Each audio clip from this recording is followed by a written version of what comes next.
Hey, how are you doing? Good afternoon. How are you? Thank you. I'm good, doing well. Like a Saturday afternoon, you know?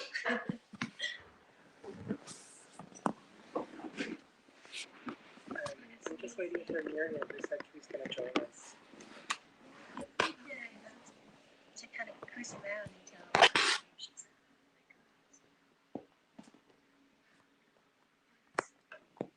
Feel free to watch the video. So.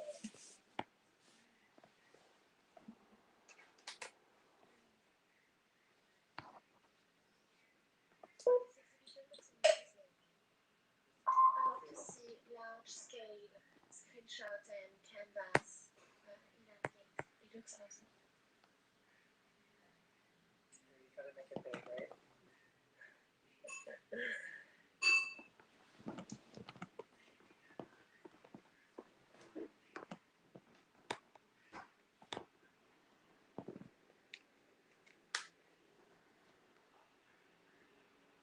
Hi, Stephanie. Welcome back. Thank you. We're just waiting for Miriam to show up. I'm going to Joey, put it in.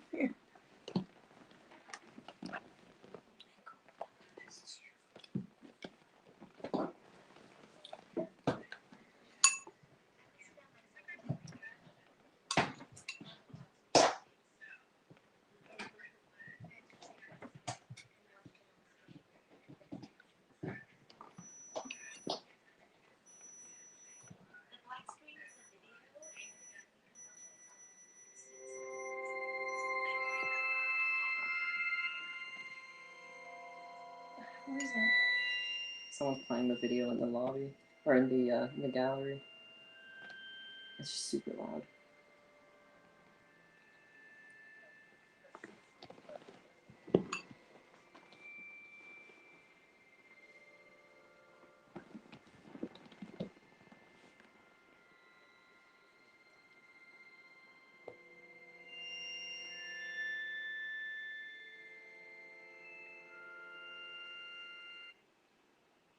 I turned it off for me.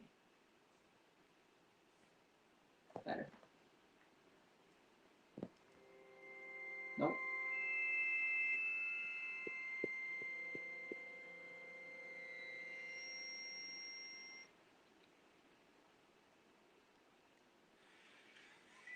Oh, it's turning me off for everybody.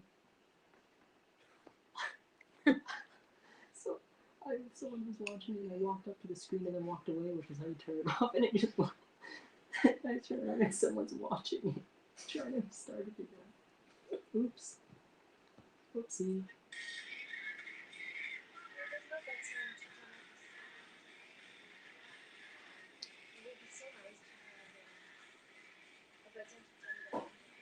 Yeah. It would. Or to adjust the volume.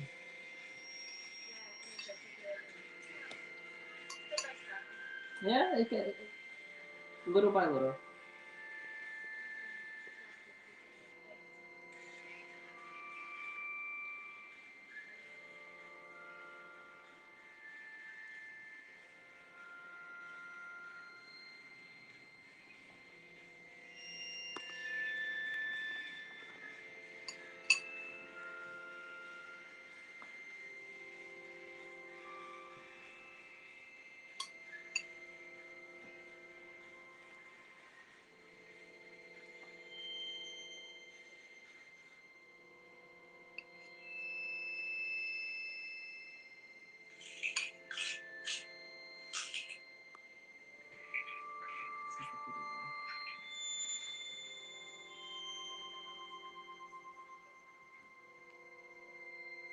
It's a turtle.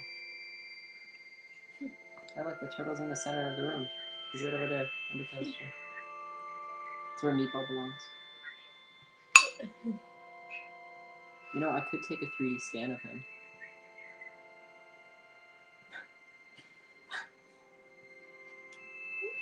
Grace muted.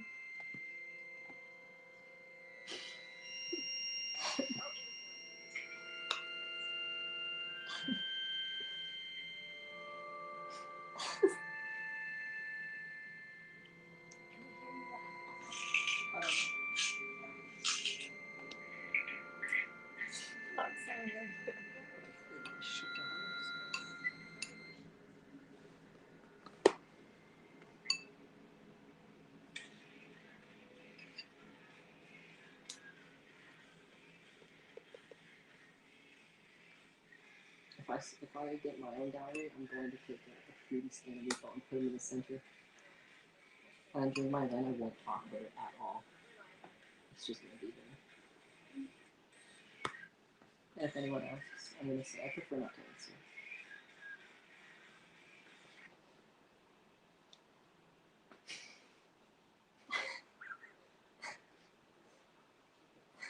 Hi, Zachary.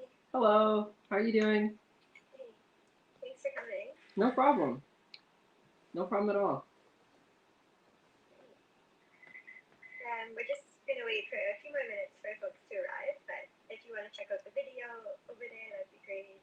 Yeah, I was just looking at it. Oh, nice.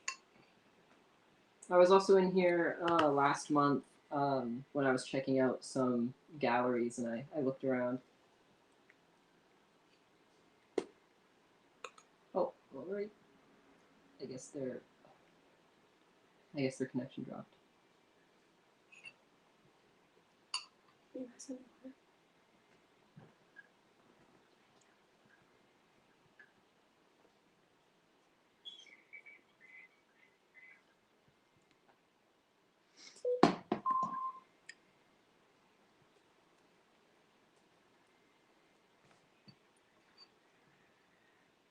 I forgot I'm sitting on the gamepad.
Interesting.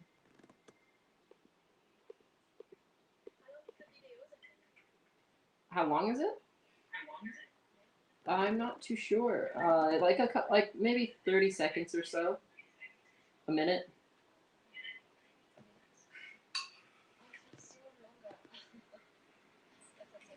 I could be wrong.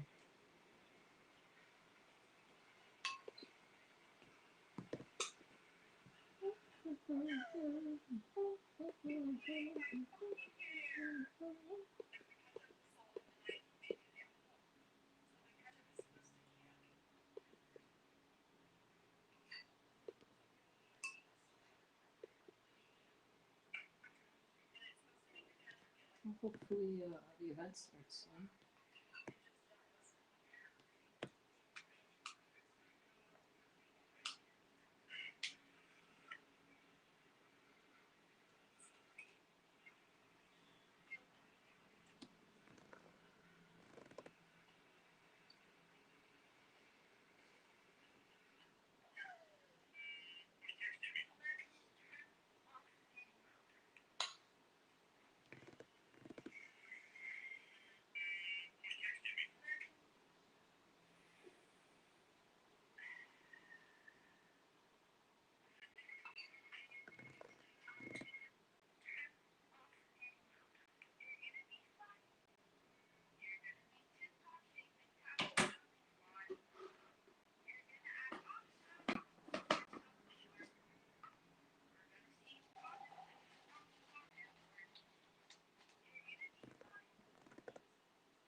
Apparently, it says here in 1840, it was briefly fashionable to take turtles for walks.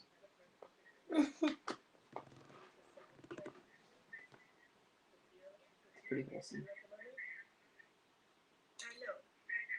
Okay, just playing on my end. I'm gonna try and turn it off. Great. Okay, man. Thanks for coming. Thank you. Yeah. I just set us up on a live stream on Facebook, so just so you know, we are live. Yes. Great. Yeah, so anyone who's not able to be in the gallery today can also tune in on Facebook and check it out later as well.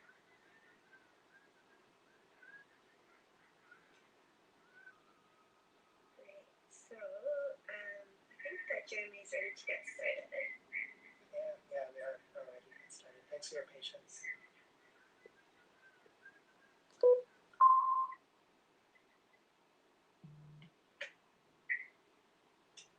So Jeremy and Alice are here with us today. Thanks to you both for coming. Welcome to Skyfine Foods. And Jeremy and Alice are going to introduce themselves and also introduce the exhibition for us. Great. Thank you as well again for coming out today. My name is Jeremy Rotsztain, and I'm an artist and software programmer who works with computer graphics and also with virtual reality. And in my work, I create moments of slowness and presence in a time filled with digital distractions.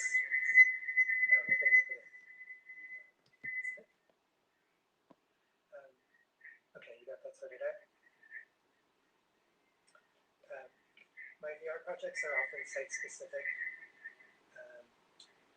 and historical and play with viewers' experience of physical space.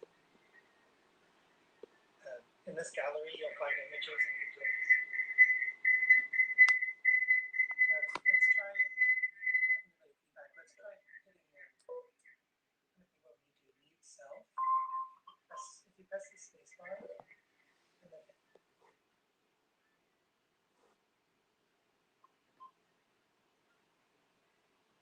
think that works. Thank you.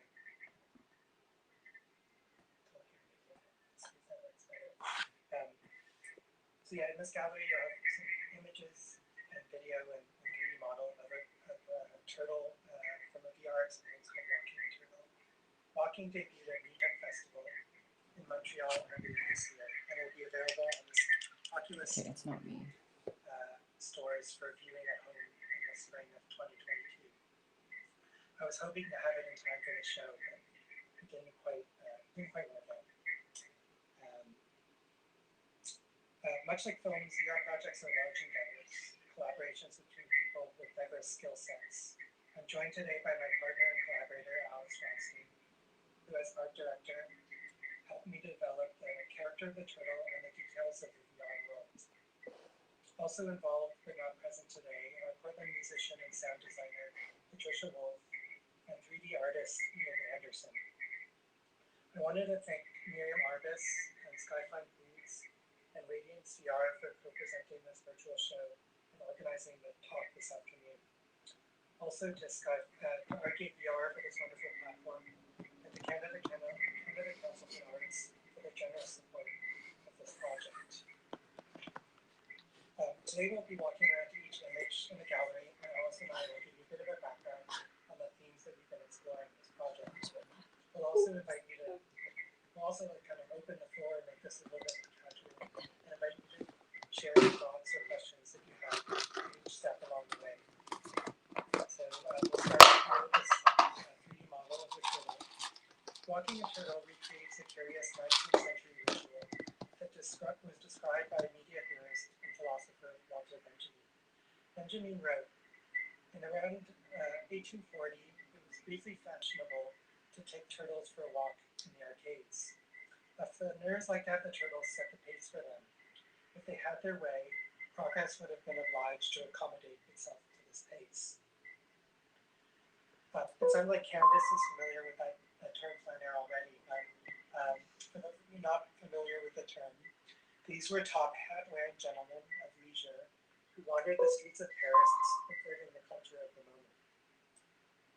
The term arcades refers to indoor passageways connecting the main streets that contain retail stores and were the precursors to shopping malls. In the 19th century, there are over 100 of these arcades in Paris. The arcades were safe places for pedestrians to walk, in contrast to the muddy dirt roads where horse-drawn buggies traveled. Presently, there are around 20 arcades remaining, and they are considered to be historical sites. I was drawn to this ritual for flaneurs as an act of protest against the prevailing speed of industrial revolution. The flaneurs were living in a radically transforming Paris. At the time, Baron Haussmann was overhauling the ancient city with its crumbling infrastructure and creating a modern metropolis, featuring the grand boulevards that we associate with Paris today. Before I read the story about the flaneurs, I remember seeing my first internet famous turtle, a giant African tortoise who walked the streets of Tokyo with his owner. Together they were slowly navigating bustling streets, oblivious to the pace and intensity surrounding them. I felt a sense of awe and envy. For me, I would have my phone out in about 30 seconds, scrolling through Instagram or Twitter, but they seem to be following their own rhythm. As somebody who feels extremely overwhelmed by the 24/7 pace of information and is addicted to social media, I felt like I needed my own turtle. So I just want to put this out there. Were you both or anyone out there familiar with the story of walking turtles, or have you seen pictures of these present day walking turtles on social media? I heard about the turtle in Tokyo. In Tokyo, yeah. I can't remember its name. It was on my mind at some point in time. But, I've seen pictures both in Tokyo and in New York City. There's a gentleman who walks with his giant tortoise, and then I think there's an elderly woman in Shanghai who does the same thing. There's actually there's a couple in my hometown of Portland who do the same, but I haven't had a chance to. I wanted to reach out to them and see if I can go for a walk with them, but I haven't had a chance to do that just yet, based on COVID. Yeah. The turtle is very famous too in the French culture.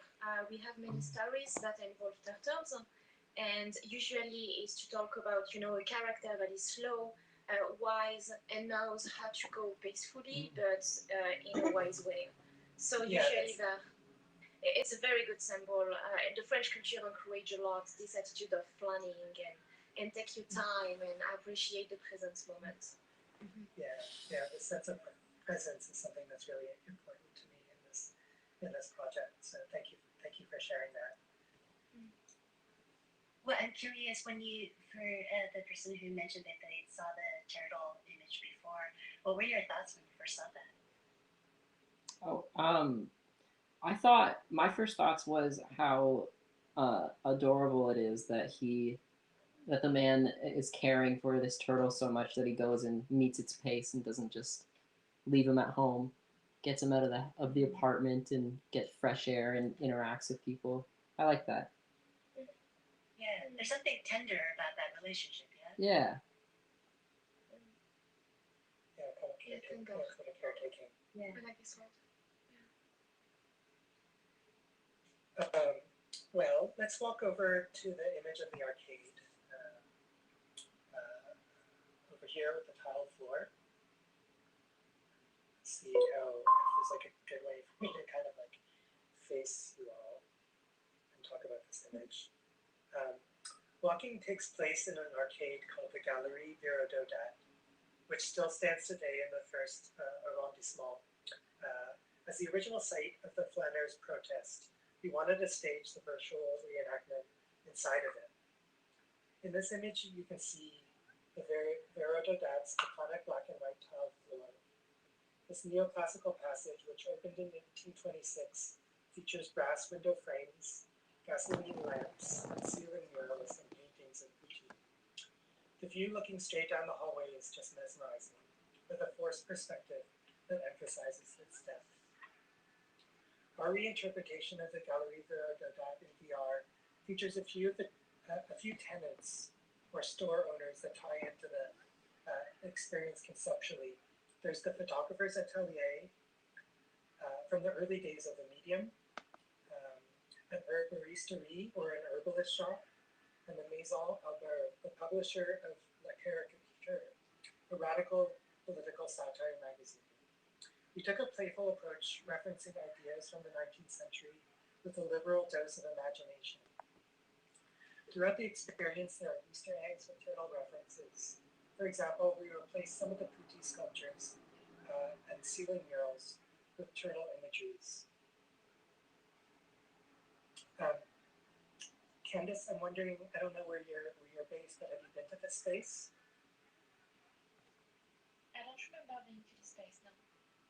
Okay. Do you have any questions, I guess, about this constructed space itself that you saw in the video?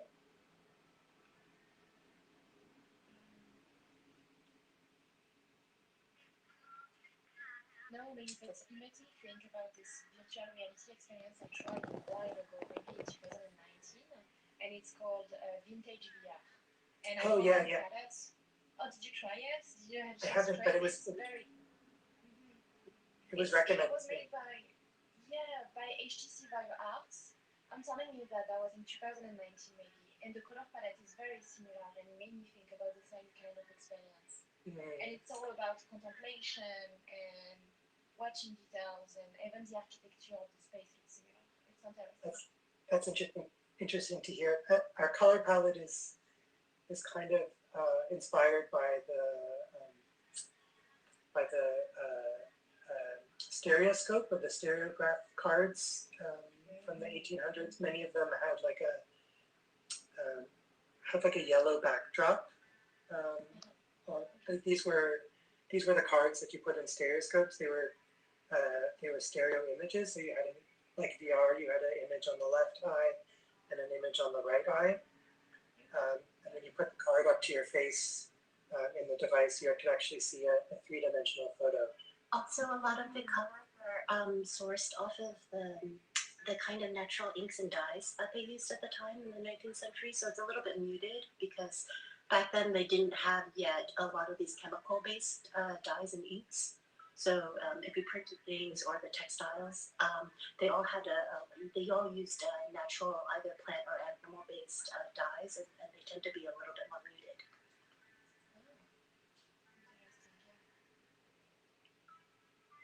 Okay, will you join me over here with this image of the turtle with the halo on the black and white floor? So, walking draws from the trope of digital wellness and self-improvement apps. It trains viewers to focus by ignoring distractions and gazing at a small golden turtle who walks around the room eating plants. Finding myself glued to my phone for longer than ever, I spent a good portion of the pandemic reading self-help books on technology addiction. Books like Cal Newport's Digital Minimalism, They All Near is Indistractable, and the lovely titled How to Break Up with Your Phone. A common message throughout this was the need to develop a self-awareness of one's own social media, and in particular, one's own usage of social media, and in particular, a mindfulness in the moment of temptation. Alice and I, when we made this project, have been using the word game to describe the work, but the game dynamics are actually really quite simple. The experience consists of a series of what we call attention challenges, where viewers walk with the turtle for longer durations. The first is a minute long, and the following ones double in length. Let's walk over to the image of the cell phone. This one's kind of fun.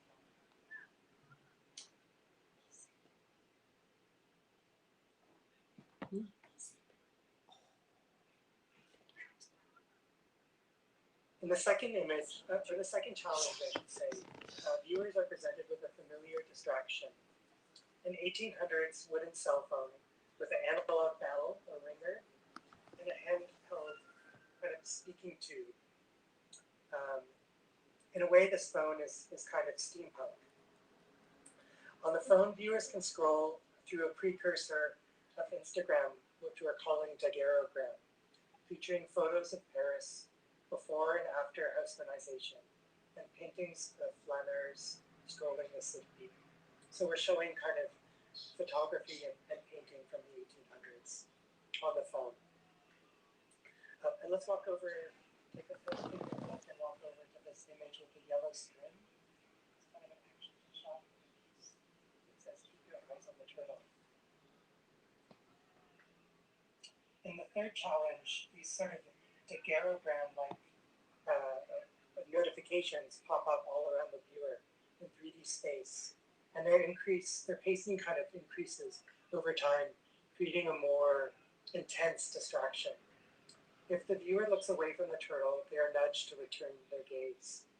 And if they are distracted for too long, a yellow barrier, like the one you see in this image, surrounds them, and they are forced to start again. They're forced to start the level again from the beginning.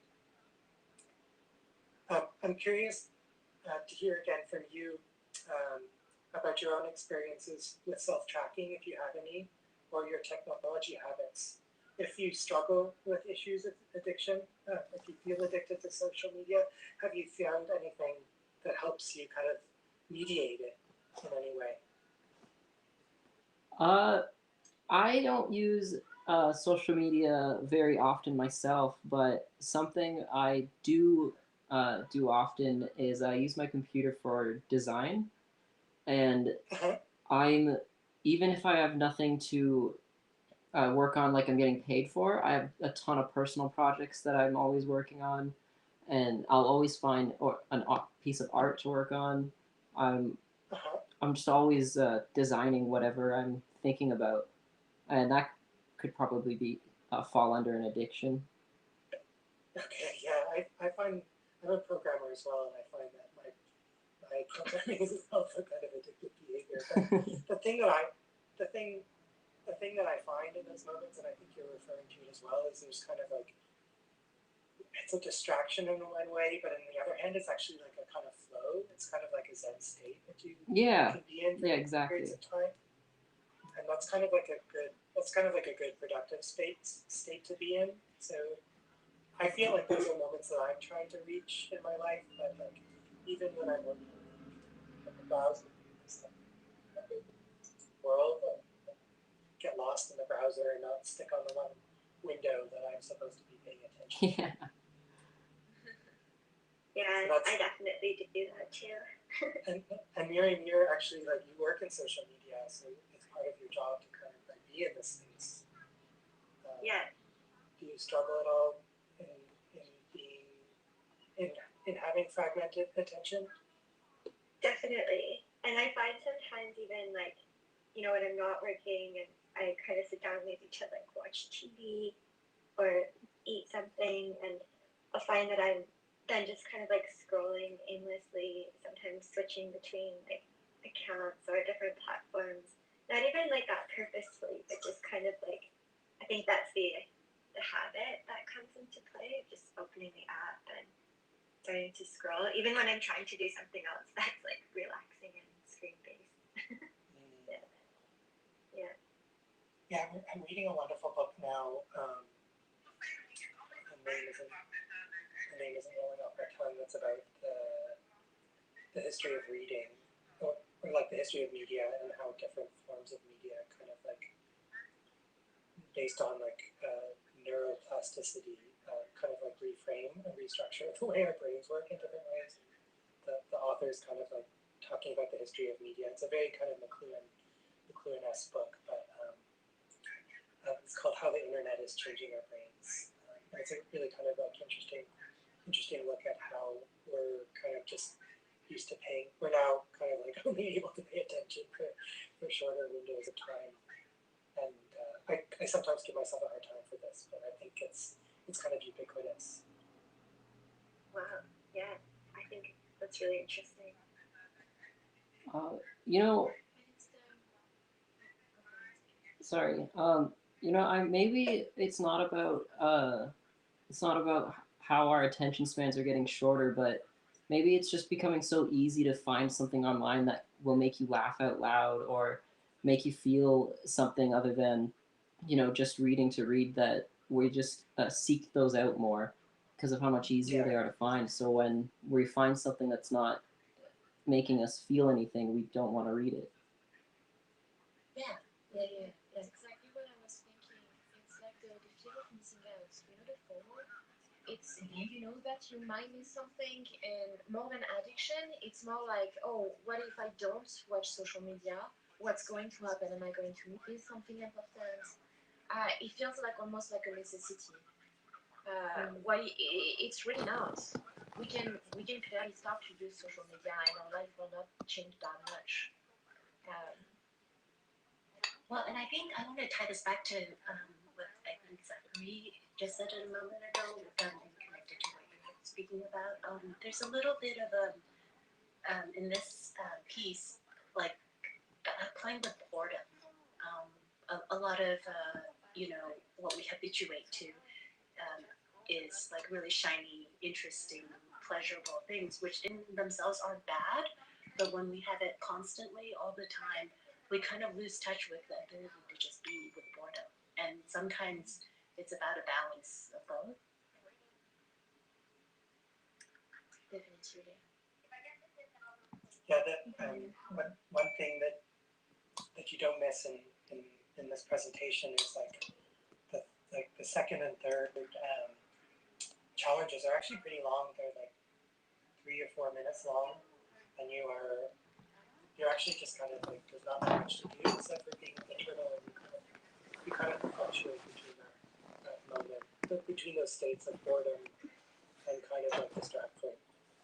So I feel like that recreates an experience, and what Miriam was talking about like sitting at home watching TV on her couch and wanting to shift between the television and the phone.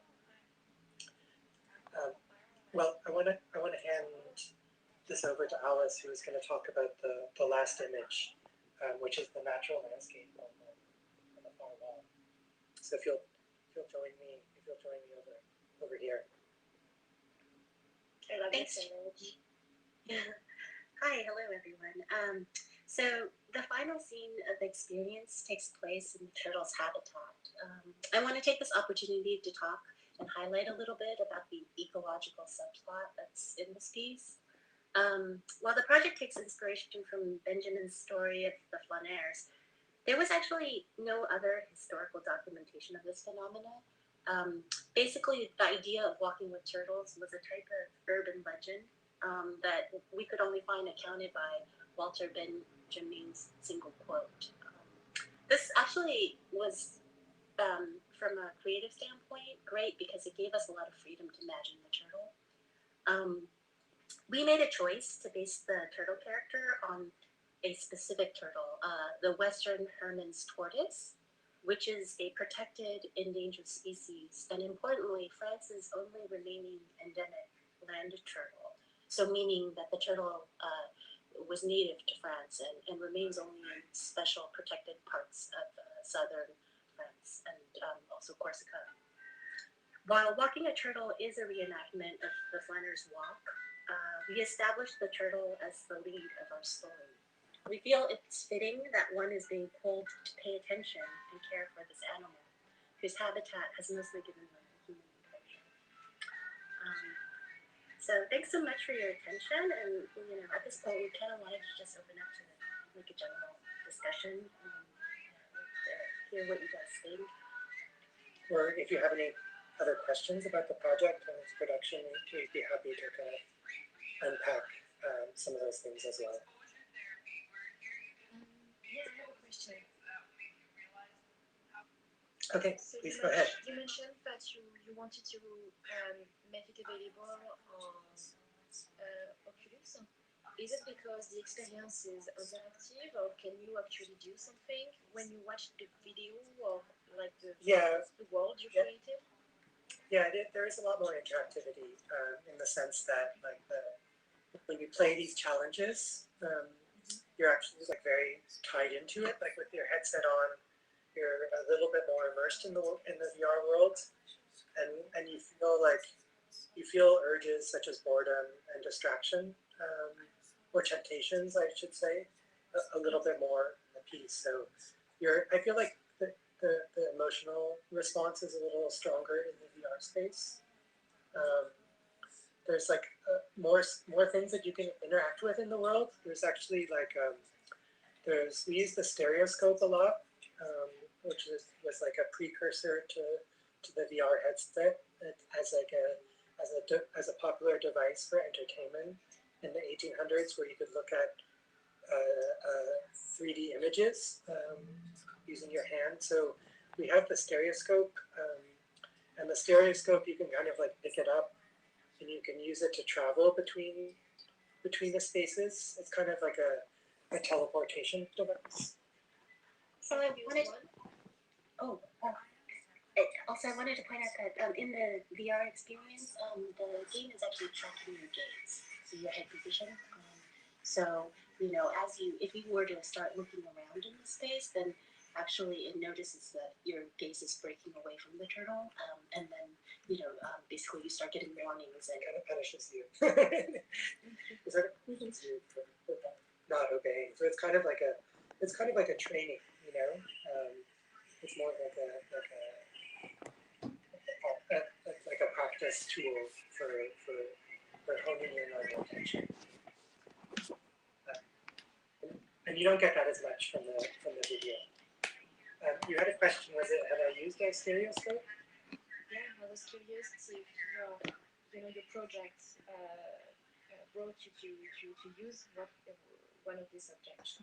Yeah, you can find one. I sometimes find them. You can still find them around. You can find them in thrift stores often, like in the United States or in Canada at least, or like what is it, like an antique. Antique fairs. Like antique fairs are a good place to find them. And then on the internet, you can actually buy collections of these cards. Like people sell these cards online, and people have been taking, like, stereoscope kind of emerged at the same time as photography in the mid 1800s, and there are stereoscopes of like everything out there. Like I could find stereoscopes of my hometown of Portland in the 1800s. I could find stereoscopes of people climbing Mount Hood, which is our nearby volcano. I found stereoscopes of Niagara Falls in Canada. So like everything, there's like really early photographs that you could find, and a lot of them are documented in archives on the internet. So we got a lot of our images from the Getty archive, for example, and you can search them by subject matter and by location. So it might be a kind of different sort of flanneering that you might do going through the archive of old stereoscope images. It's actually a lot of fun. That's so cool. I'm trying to think if there was something else that to share about that. Yeah, we have. Oh, and we actually do use a few of the images in the experience. So there's some old photos of Paris before and after its transformation that you see in stereo in the experience. So there's a kind of, it's sort of framed as an intermission between the challenges, that you grab the stereoscope and you could see these you can look at these stereoscope cards in the VR. So kind of like this project that you were talking about, where you look at stereoscope images. We do that in this project as well. You're welcome.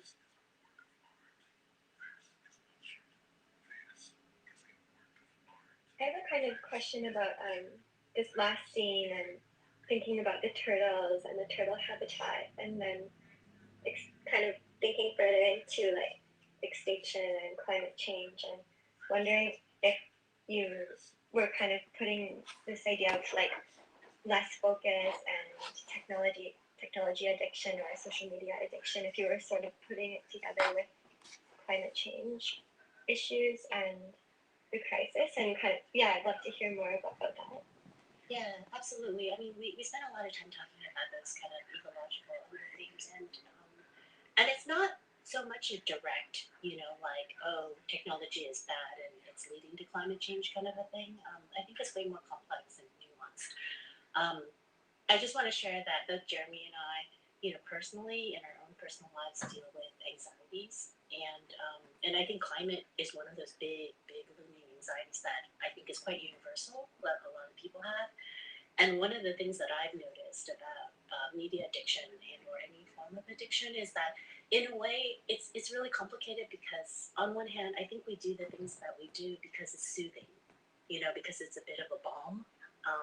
I notice the things that bring me a lot of comfort and a lot of soothing, those tend to be the activities that actually end up, giving me trouble later on from some sort of addiction, And I really started experiencing that with the pandemic. Like I never really had too much of a media addiction before. I had other addictions, but I really started becoming a doom scroller, and I just can't stop now, And I think the interesting thing about this relationship with anxiety and addiction and distraction, those three things, is that the thing that soothes you, if it isn't the thing that actually helps address the issue, it'll only soothe you temporarily.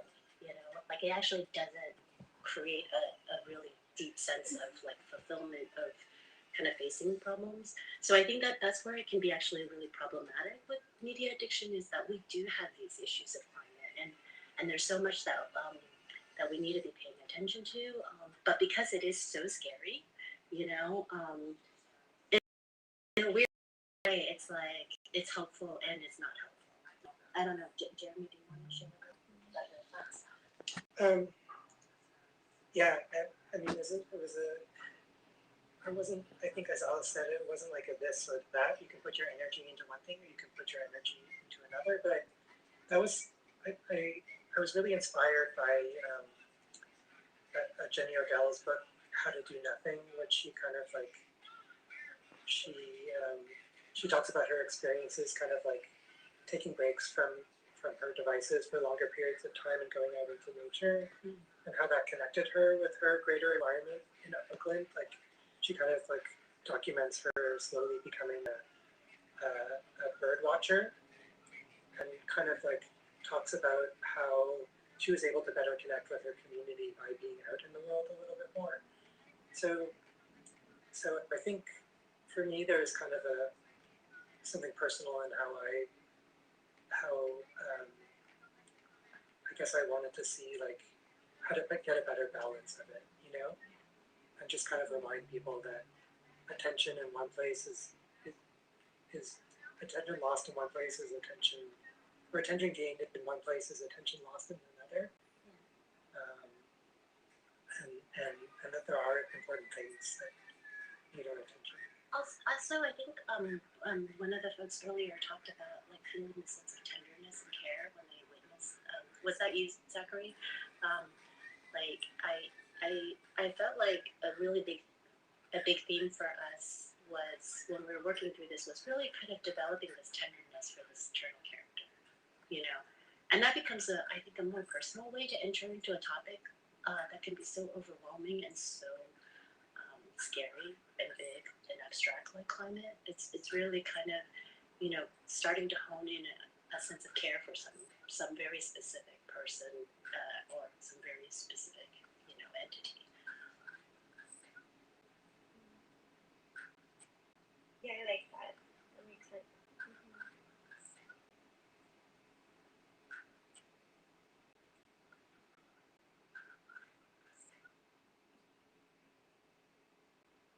I think that kind of moments of pause or moments to feel care in that way can be really productive. And I think there is like a really connected kind of synergy between digital experiences and then what's happening with our climate. And I hope that, experiences of care channeled through a digital experience can help to like slow down, and not in an either or way, but just in a way of fostering care-based awareness and then practice as well with kind of how we carry out our lives. So I like that. I connect with that idea of a tenderness towards the turtle. Yeah, and it doesn't have to be so black and white, right? Because think it's not so much I don't think it's the medium that's a problem, right? It's what are we focusing our energies with the medium, and bringing kind of a little bit of more awareness to things. And yeah, I definitely see great potential in doing that through digital. Thoughts? Yeah, your insights really resonated with me. It's interesting. I think there's like it's like a strange contradiction that we have to like enter in VR space in a way to kind of engage the issues. But I think it's just whatever, it's the medium of the time, and it's how people take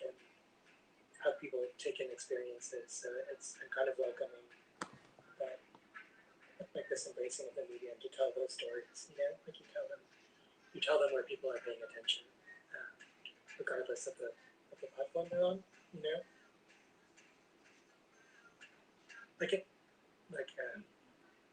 Like this, if that's where audiences are paying attention, so you meet them where they're at. But I guess maybe this is a bit of a tangent, but I found at least today, like in the state that VR is in, actually it's I find that it's like for this piece at least, it's like a platform where you can actually have good presence, where like you have your headset on and you don't have the things that distract you in other points. You don't have your cell phone going off in a way. I don't know I don't think it'll always be like this, because I think that like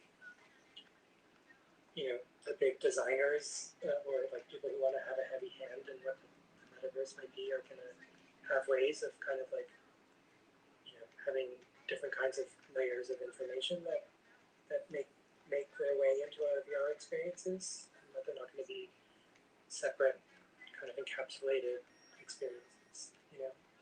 So at this moment, I'm enjoying the kind of concentration that you can have at this point in time.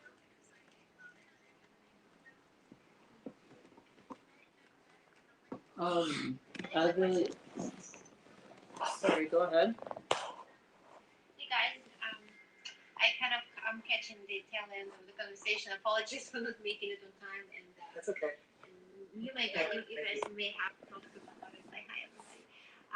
I just, I was looking at, the advertisement for the talk, and I was just thinking, like, we live in such a fast-paced world now, right? Like, there's so much going on in technology. I mean, in arts, for that matter, like, just in different fields of our life, that we miss so much, right? Because we have to keep up with the pace to kind of make it through this, and like there's constant this feeling of missing out on something, right? Mm-hmm. So I wonder, and tell me, like, the turtle, right, that you have as a character here, it's like, what was the mindset? Because I see that, and my automatic, what I think about is that if we could slow down to the pace of that animal, maybe we would have, noticed things that completely, left unnoticed. And those things are important than a lot, things that we deal with in everyday, in our everyday life. But when we are not slowing down enough to actually see and hear the nature, right? See what's going on, and kind of just like, wait a minute, what are we creating while we're running with its like light speed? All right. Could you tell a little bit about that, unless it was already talked about?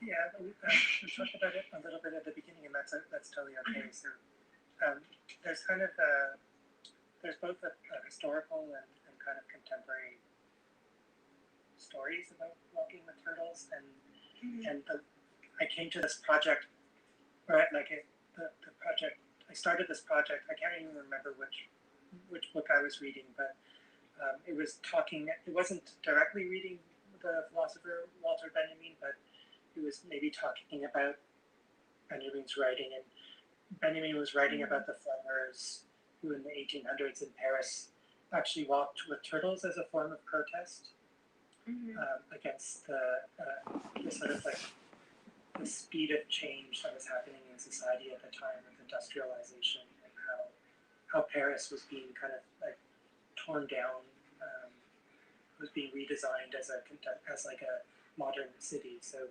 these splendors were kind of like using the turtle as a form of subtle protest, and they would walk through these the arcades, which you also see with the black and white tiles of these buildings or passageways. And they would walk through these buildings as a form of protest. So apparently they had turtles on a leash, and they would just take their time in moving through space. So that idea really resonated with me, and the idea of how impossible it kind of is in a contemporary way, but at the same time, I would find and kind of come across people on the internet who were doing this in the present moment. There's a gentleman who's all over the internet, I would say, who has a large African tortoise, and he's based in Tokyo. I think he's like a funeral home director, which is interesting in itself. He's an elderly gentleman.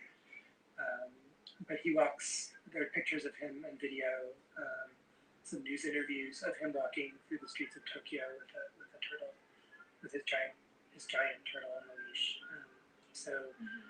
I like the idea that people are still doing this in the present moment, and it's still both like looking at both those historical and contemporary events still is like kind of perplexing about how people do it, and I have lots of envy, and it was just kind of an inspiring moment to sort of say, hey, let's make this tool that people can play out and kind of like do this thing.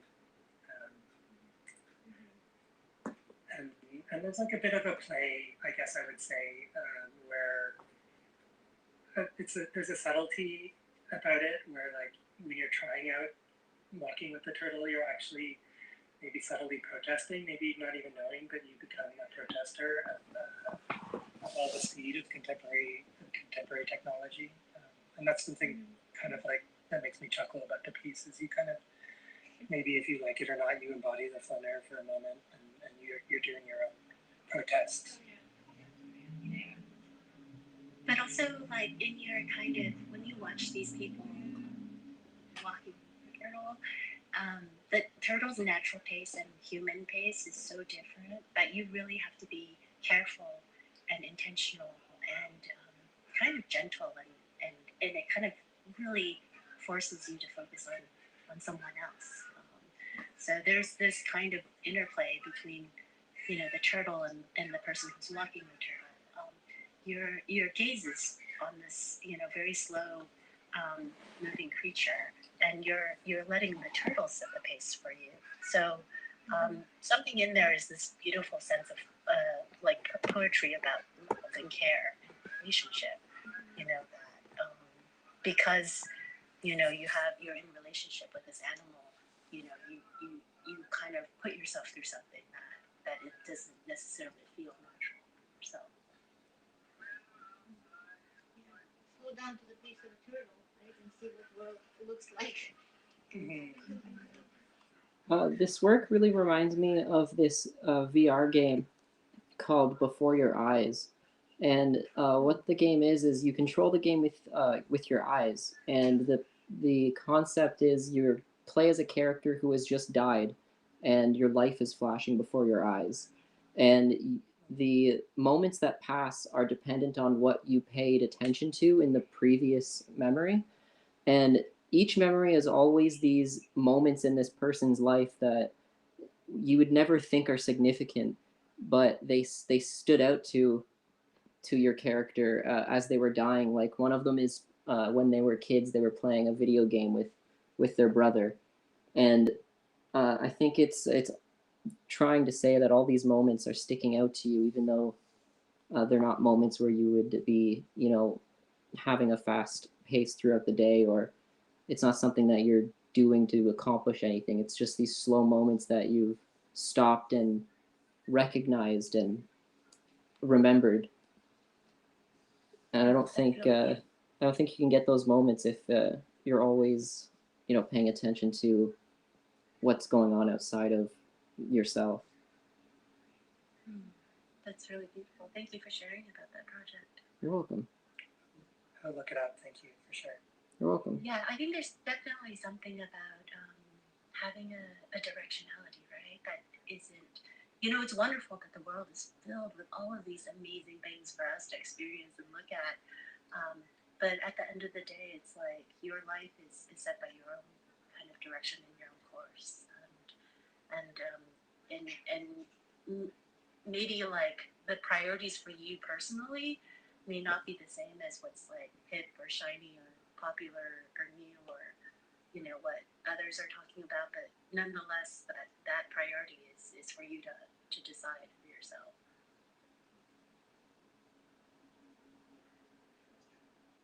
Yeah. Yeah, I agree. I think something that not a lot of people touch on is those moments of sadness and those tremendous moments of loss too. When you experience those strong emotions, a lot of people want to escape those emotions, but it's just as important to be present in those moments and feel those emotions as it is in those joyous small moments too.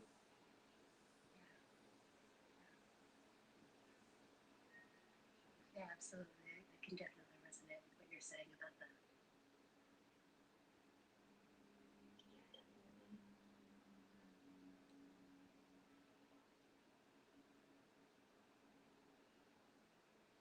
Yeah, walking the turtle Jeremy, definitely. Oh, go ahead. Oh, I was just gonna say walking the turtle definitely definitely exemplifies those teachings. Well, I hope, again, I was hoping that I would have like a downloadable experience ready at this point in time, but keep your eyes peeled for it. Might be in the spring or summer of next year where it's actually in the stores. It's a bit more rigorous to get it in there than I was expecting. Yeah, it's like that. Well, thanks everybody for their time and attention, and I really have to say it was really nice to have a good dialogue about everyone's experiences and responses to the work. So I'm grateful for your time and attention. Thank you. Thank you for presenting. Thank you so much. And it was so nice to kind of slow down together today and hear all about this experience and spend the time together. It's really beautiful. 100%. Thank you, Miriam, again. Yes, thank you. Thank you, everybody. It's great to meet you all. Can we find you, Jeremy and Alice, on social media? Yeah, I'm on more on Instagram, and my handle is Vertices, THREVERTICES.